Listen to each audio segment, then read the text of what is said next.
I failed to recognize some of the people in the audience, but you know, every one of you is so important that I can't, I would take all the time doing that. When RT mentioned that I've been involved in this since 1994, that may seem like a long time ago, but Craig, would you stand up?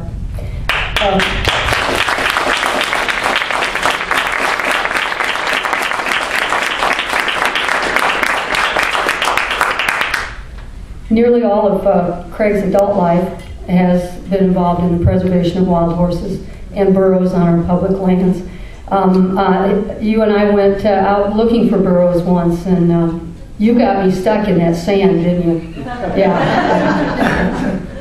But there are other groups that are represented, you know, ASPCA, AWHPC, and others that I'm not mentioning, and forgive me for forgetting. The next speaker is a friend of mine. In 2009, in September of 2009, the BLM decided that they were going to have a massive roundup in the Prairie Mountains. And we said, no, you're not. And they said, yes, we are. And they proceeded. And it was quite a show of law enforcement strength at this roundup. And the BLM was particularly combative with those of us who were simply there trying to stand up for the wild horses.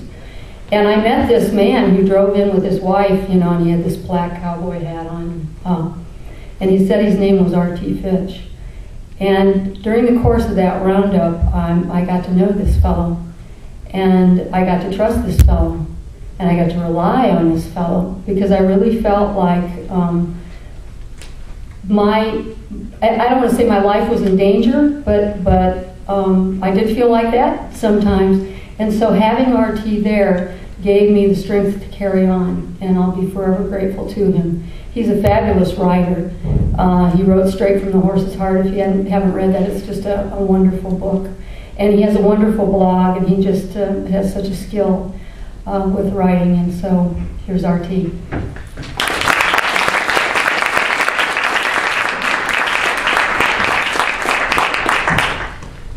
Thank you, Ginger. Got so much to share in so little time. I actually timed my speech, and I'll speak as quickly. You're as bad as the woman I'm married to, because I was 13 and I tried to get it down. But I will tell you that I stand before all of you today somewhat raw and bruised from our recent visit and stay out to the Antelope Complex, where my wife Terry, myself, joined Laura Lee for the final week of the Antelope Roundup. At that time, Laura had spent the entire time there. She was there in advance, and how she did it, I do not know. But you've all seen the videos. You've all seen the photographs of the abuse that our national icons go through at the hand of the BLM and their contractors during what they refer to as a wild horse gathering.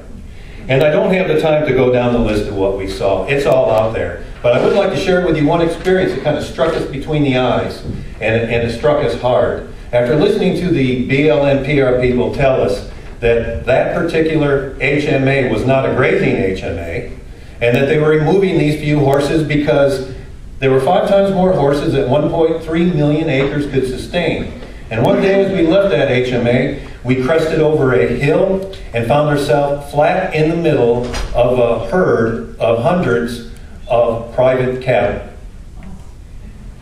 I have nothing against cattle, and I have nothing against ranchers at all, because I come from Texas, and all my neighbors are ranchers, but the difference is they pay taxes, they take care and maintain their property, and it's not public land, it's their private land. And as we worked our way through that herd and got to the very back, there was a woman in a truck that was helping to drive the herd along with the horseback wranglers, and she stopped us. And she asked us what we were doing out there, what civilians were doing on the land, and we tried to explain to her that just over the hill, the BLM was rounding up, in our opinion, illegally rounding up federally protected wild horses. And she stopped me mid-sentences and said, good, and put the truck in gear. I reached over for the gear shift on that car to put it in reverse, and that woman stopped me and said, wrong place, wrong time, outnumbered, outgunned. So I did not stand up for the horses that night.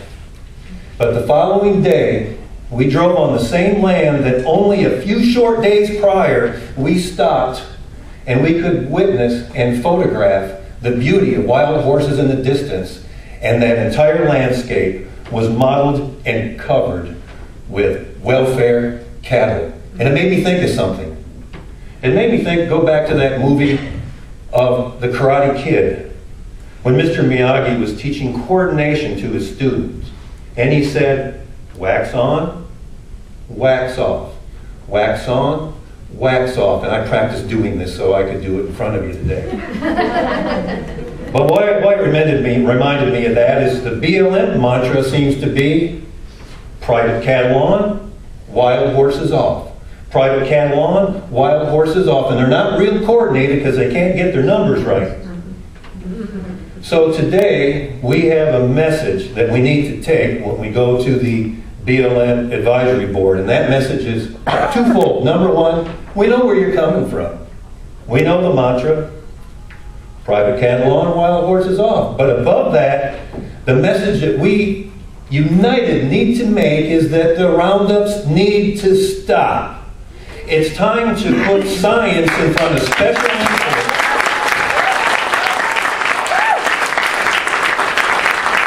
And we as tax-paying Americans need to pull the plug on the wild horse harvesting machine, and we need to do it now.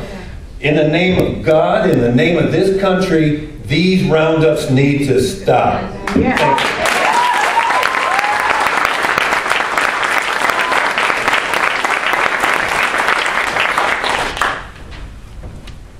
Thanks, RT. I want to talk to you about your energy level, though.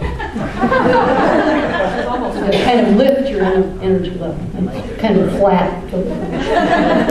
Well, I don't know how you go from top runway model to being here today for this press conference, but Simone Netherlands is here. I thought you were talking about me. No. You don't have the legs for it. Bold is beautiful. Simone Netherlands has respect for horses, as most of you know. And her claim to fame, I guess, is that she got accosted by Sue Wallace. She's always after fame, you know. But it's my pleasure to introduce her to you today, and I'm sure you'll enjoy what she has to say. Simone?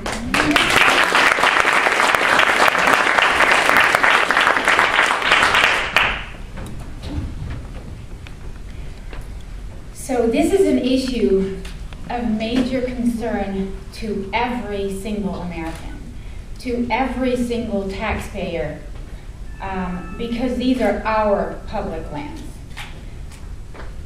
And it is not just our wild horses that are the victim of our federal government.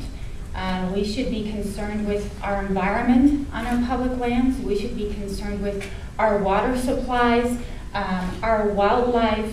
Literally everything takes a back seat to mining interests, to cattle interests, to gas pipelines. And if we don't stand up and do something and let our government know that our public lands are important to us as they are, as pristine wildernesses, and not to sell them off to the highest bidder, they are going to be turned into giant, filthy cattle farms scattered with gas pipelines and giant mining pits. That's why we're all here today. None of us stand to gain anything from standing up for the defenseless. And we have all been there.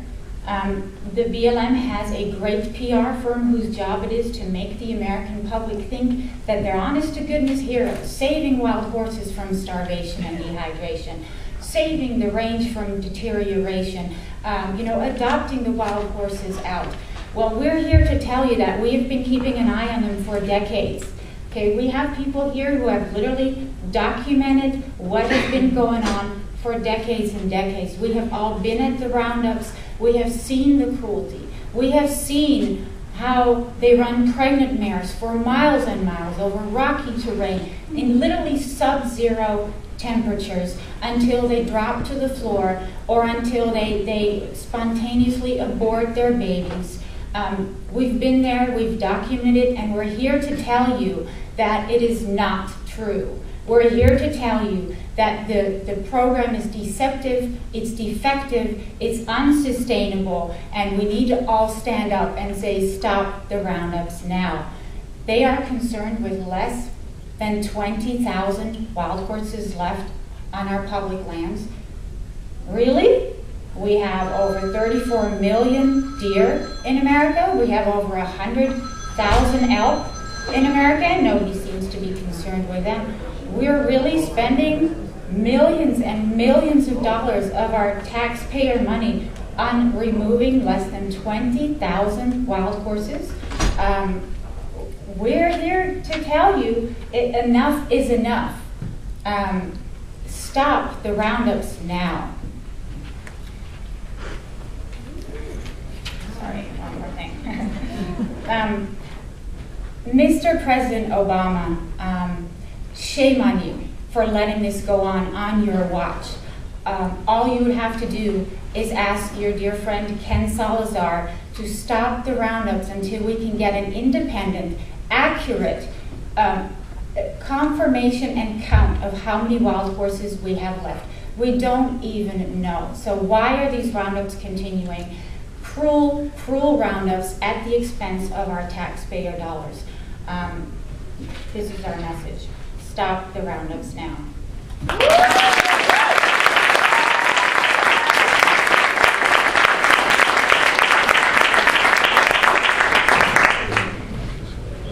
Thanks, Simone.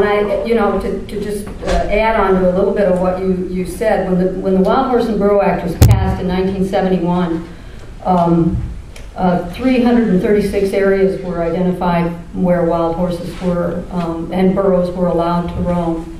And there's fewer than 186 areas now. So that's how much of a loss, and I think it's 24 million acres, not 21 million acres, and Craig believes it's 56 million acres that have been taken away from the program.